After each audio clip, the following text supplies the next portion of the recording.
This week on The Watchman, welcome to the ancient ruins of Tel Beersheba. This is the place where Abraham pitched his tents after God called him to the land of Israel to become the father of many nations. The story of Abraham, the story of Isaac, of Jacob, all went down right here where I'm standing nearly 4,000 years ago. And today, our good friend Elliot Chodoff is back to tell us why the story of Tel Beersheba, of Abraham, still matters today for every believer. Get the inside story of Beersheba, of Abraham, from the very place where it all went down, only right here on The Watchman.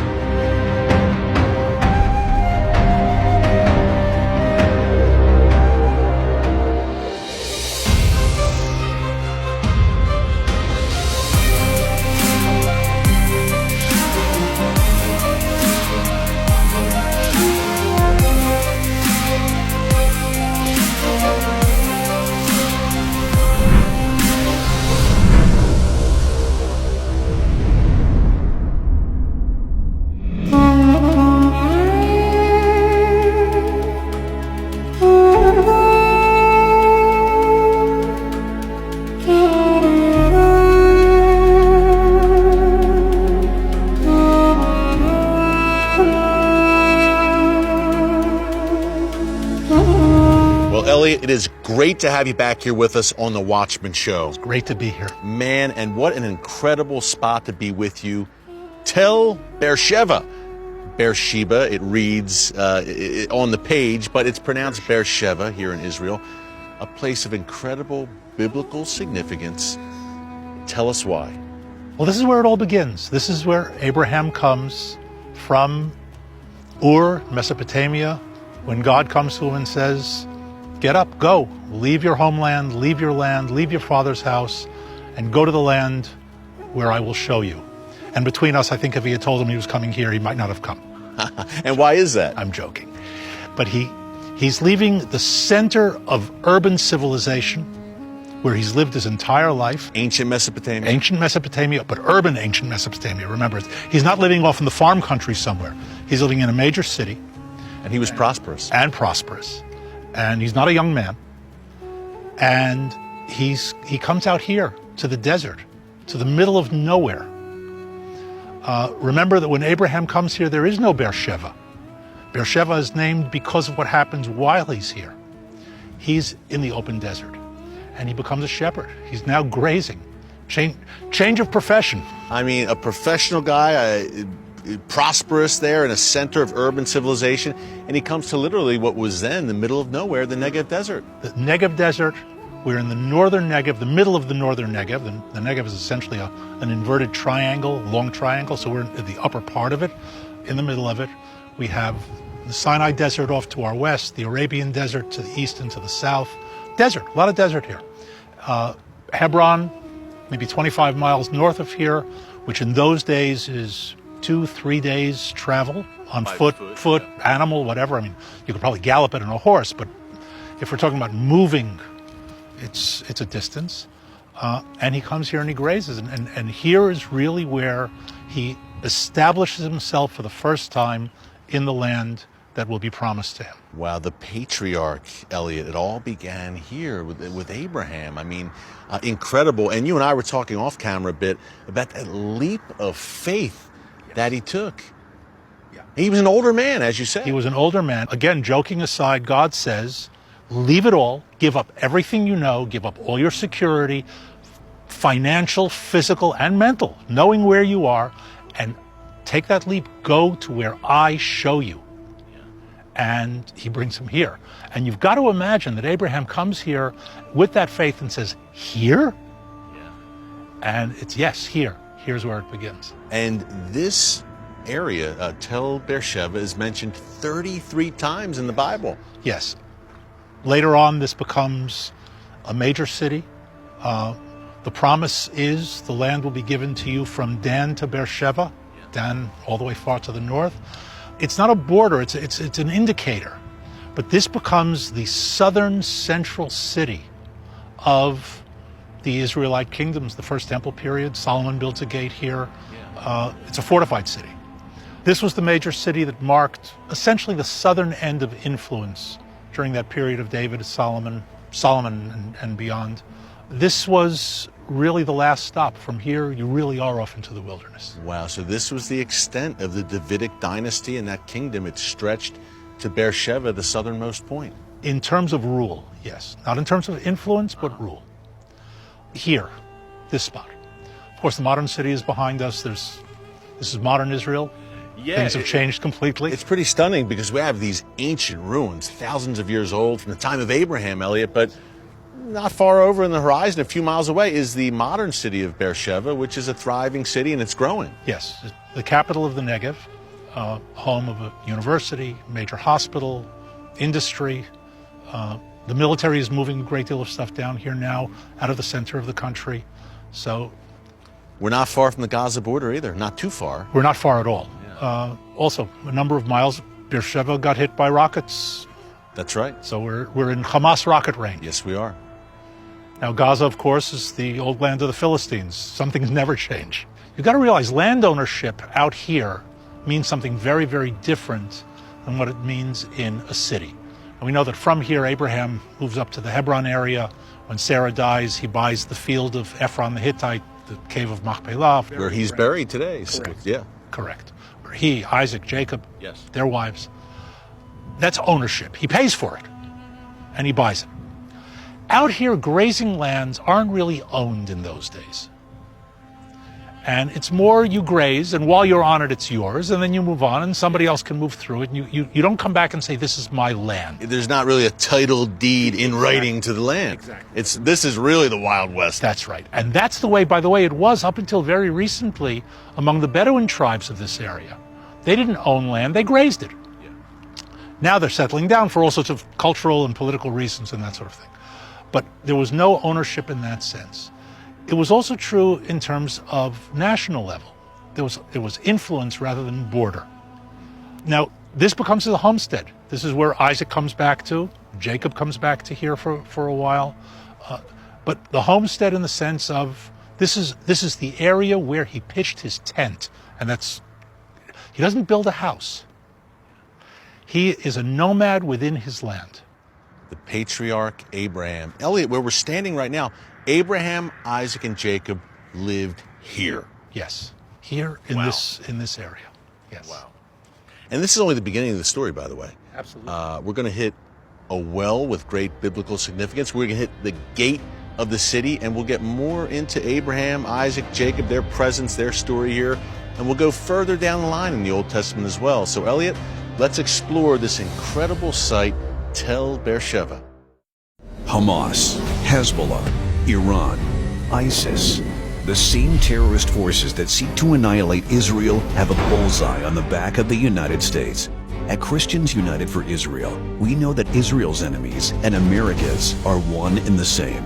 When Israel comes under attack, our nationwide network of over 7 million members leaps into action. We help lead the fights on Capitol Hill to pull out of the disastrous Iran nuclear deal, to move the U.S. Embassy to Jerusalem, and to cut funding to the Palestinian Authority over its use of American taxpayer dollars to fund terrorism.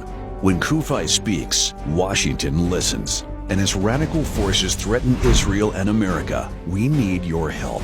To support the important work of Christians United for Israel, visit CUFI.org/give or call the phone number on your screen. When you defend Israel, you're defending America. So join our movement today.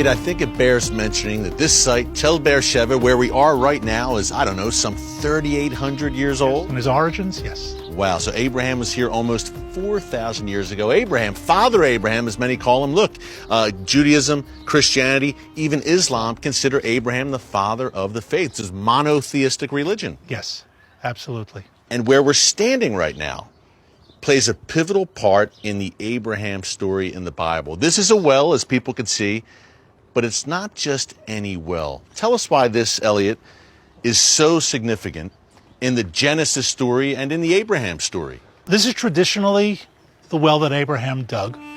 And I think here we have to remember, the well precedes all of this. Imagine that wide open space, and he digs wells because in this area, as we mentioned before, it's not the land, it's wide open space desert, it's water. Now, in the winter, it may rain here, there may be running water in the valleys, but winter is a very short period.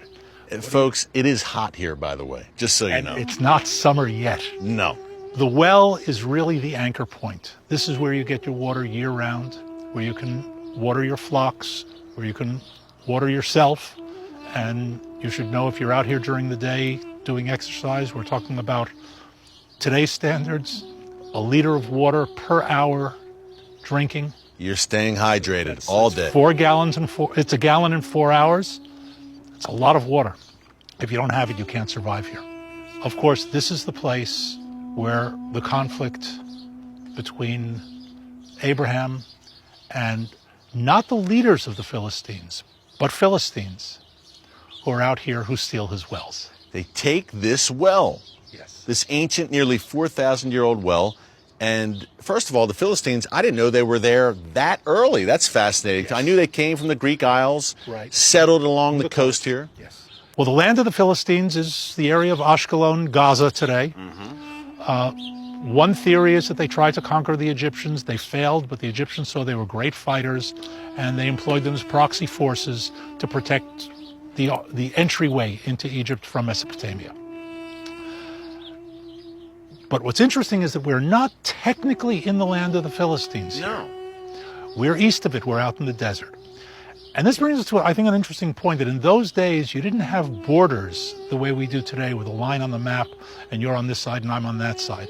But land was much more about control. If your army could reach out to it, you controlled it. If there was an army on the other side, there might be an overlap of influence and power without an exact border between the two. So we're not strictly in the land of the Philistines, but the Philistines' influence reaches out to here. This is a time when there are no real borders in that sense, but rather influence and power. Real borders only begin in the book of Joshua, chapter 14 and beyond, where the borders of the tribes are delineated point by point, location, location.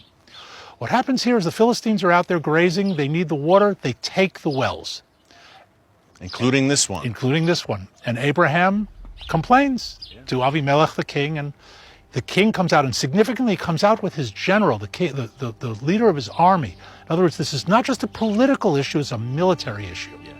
And that's where they have the covenant between them, and the well is known as the well of the covenant or the promise. Beersheba comes from that. So that's what it translates into. So Abimelech comes out with his general. He's ready to go to battle with Abraham over this well. But Abraham, according to the book of Genesis, proves, hey, I dug this. This is mine. That's right. It's a very deep well, by the way, as people can see here. Yes.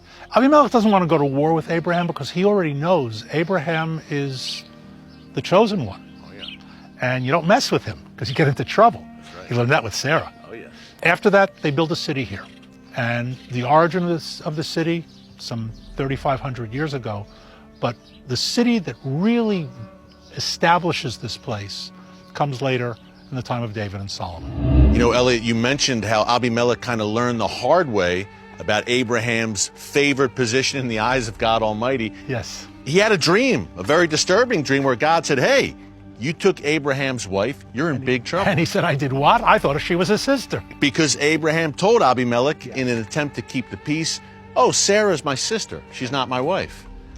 And I think it's an interesting example, and it's a rather common one in the Hebrew Scriptures, that even the greats, whether it's Abraham, Isaac, Jacob, Moses, are human beings. David, human beings. These are people who are in constant interaction with God, and yet they have their moments. They're human. And they're human. They're not perfect. And some of them, Abraham, Isaac, and Jacob, may have walked this very path where we are walking right now. Their feet may have tread these stones close to 4,000 years ago. But they're only human. Yeah. As you said, highly favored, anointed by God, but Abraham made a mistake there. Great belief, but he said, you know what, I still have to cover myself. Yeah. So there's kind of an uneasy truce, I guess you would say, with Abimelech, between Abraham and Abimelech. They make the truce over the well, kind of a peace treaty, we would say today, I guess. And the text tells us that from that point on, he stays in the land of the Philistines for many days. In other words, he travels around also to the west, meaning closer to the Philistines, and back to here, because it's from here, of course, that he also leaves on the 3-day journey to Jerusalem to sacrifice Isaac, which of course, Mount Moriah, which of course the angel stops him. But it's from here he goes and then returns here, and then Sarah dies in Hebron. So apparently somewhere along the way there was another bit of a transition. Yeah, but he spent a great amount of his time, folks, a great amount of the biblical narrative mentioning Abraham unfolded where Elliot and I are standing right now. Wow, the patriarch right here in Tel Beersheba. By the way, we had the one well conflict between Abimelech and Abraham. Then a little later on in the book of Genesis, Abimelech versus Isaac, Abraham's son, once again over a well, right? Yes. And it shows, again, that importance of water in this area, more so than land per se.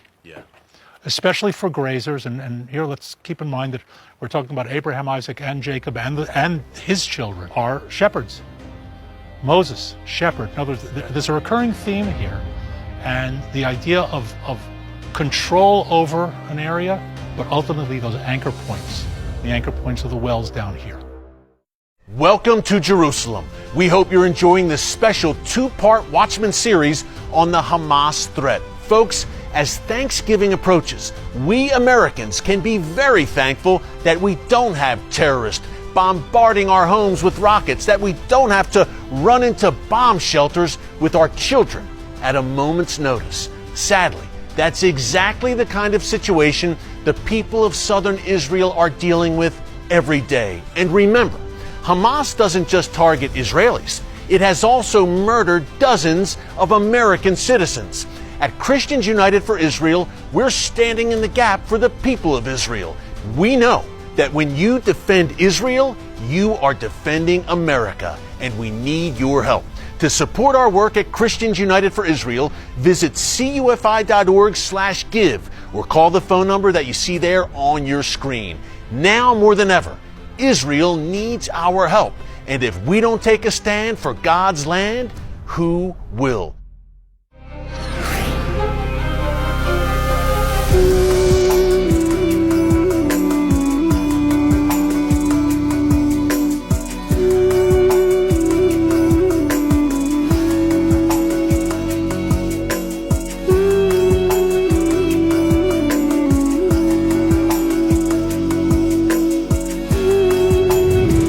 When I think of Abraham, I think of his narrative, his story. What a man of incredible faith, of trust in God. Not only coming here to the great unknown to Tel Beersheba, but as you mentioned, Mount Moriah, nearly sacrificing Isaac, his son. Wow. Yes. A portrait of faith here. But such humble beginnings, right, for this man of God? Yes. He leaves everything. At least in his prophetic career, humble beginnings, I guess you would say. Sure. Well, let's say he trades all the physical to come to live out here in a tent in the desert. Amazing. And become a shepherd. Yeah. But look, the Abrahamic story wasn't the end of Tel Beersheba's biblical lineage, right? No. What came? Okay, we know about Abraham, Isaac, and Jacob. We mentioned the story of Isaac in the well. Right. Jacob had some pivotal moments here as laid out in the book of Genesis. What came next? Well, the major point here, there's a period, of course, the Israelites are slaves. This area is not inhabited by the Israelites. But after the return, ultimately, there's a kingdom under David and his son Solomon. And the references all talk about the land from Dan in the north to Beersheba in the south. So we're at the southern extent of the national boundaries. I use the word boundary rather than border because it's, as I said before, it's not a sharp line. There are no maps in those days. That's fascinating, by the way. Just as a quick aside, Elliot, the first borders known to mankind were laid out by God himself. In Joshua, starting in chapter 14. But if you had said from north to south in those days, nobody would have known what you were talking about. So Dan is the anchor of the north, Beersheba is the anchor of the south. And now we have a kingdom. And David essentially defeats the enemies around. Solomon is now building the kingdom. He builds the temple, and he's fortifying the kingdom.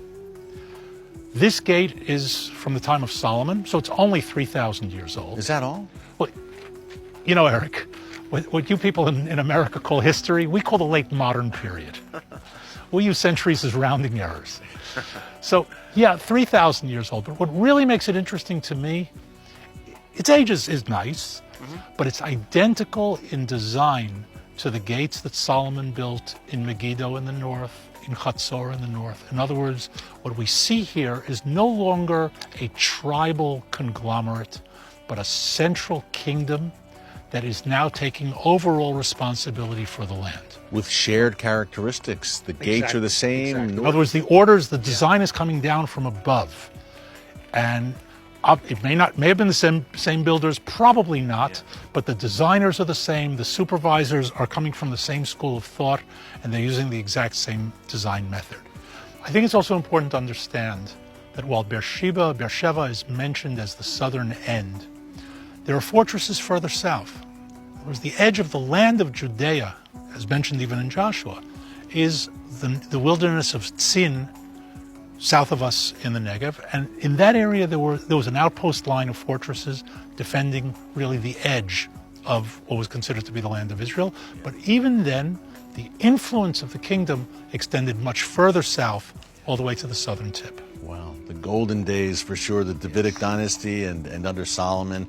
And it's interesting too, obviously as you've laid out so eloquently, Elliot, borders. Beersheba is mentioned many times in the Bible, often as like a southern point. Yes. But it's also mentioned a little bit later on, right? The destruction of Beersheba.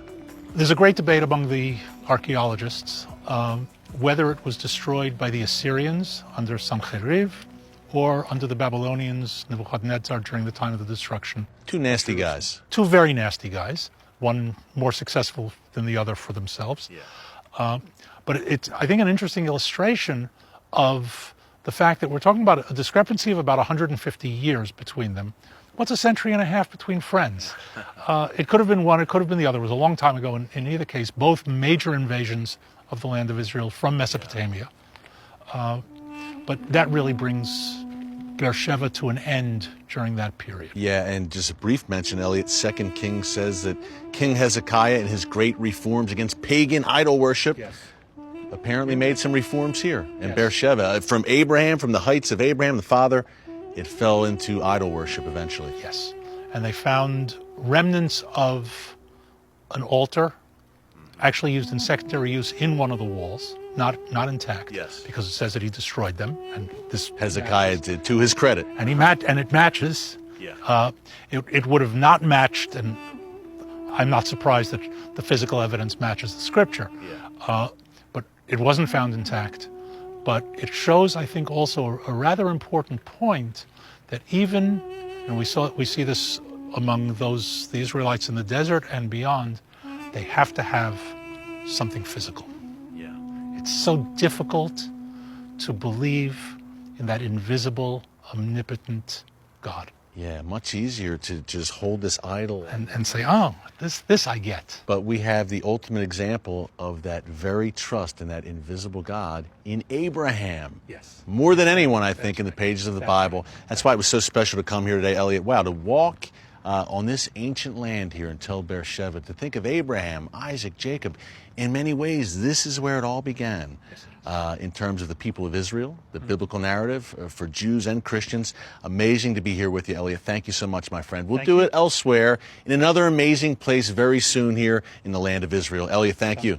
It was great, my friend. Thanks again to our good friend Elliot Chodoff for that fascinating tour through the ancient biblical ruins of Tel Beersheba. Now, Elliot will be back with us next week. But coming up after the break, my final thoughts on why places like Tel Beersheba are so important for building our faith in these Bible times in which we are living. Stick around. God has appointed watchmen over the people of Israel to pray, to petition on their behalf, and to provide protection wherever possible. Christians United for Israel is committed to fulfilling this God-given mandate. This holiday season, you can join us in this special calling. For your gift of any amount, we'll send you this beautiful Kufi Christmas ornament, handmade in Israel. This one-of-a-kind ornament features the Jaffa Gate, the main entrance of the Old City of Jerusalem, and is inscribed with Isaiah 62's Watchman on the Wall verse. For Zion's sake, we will not keep silent. Displaying this unique Christmas ornament on your tree this holiday season is a reminder of your faithful commitment to bless and defend Israel. Visit kufi.org/gift to receive your custom Kufi Christmas ornament today. Show your friends and family members this Christmas that you stand with Israel as a faithful watchman on the wall.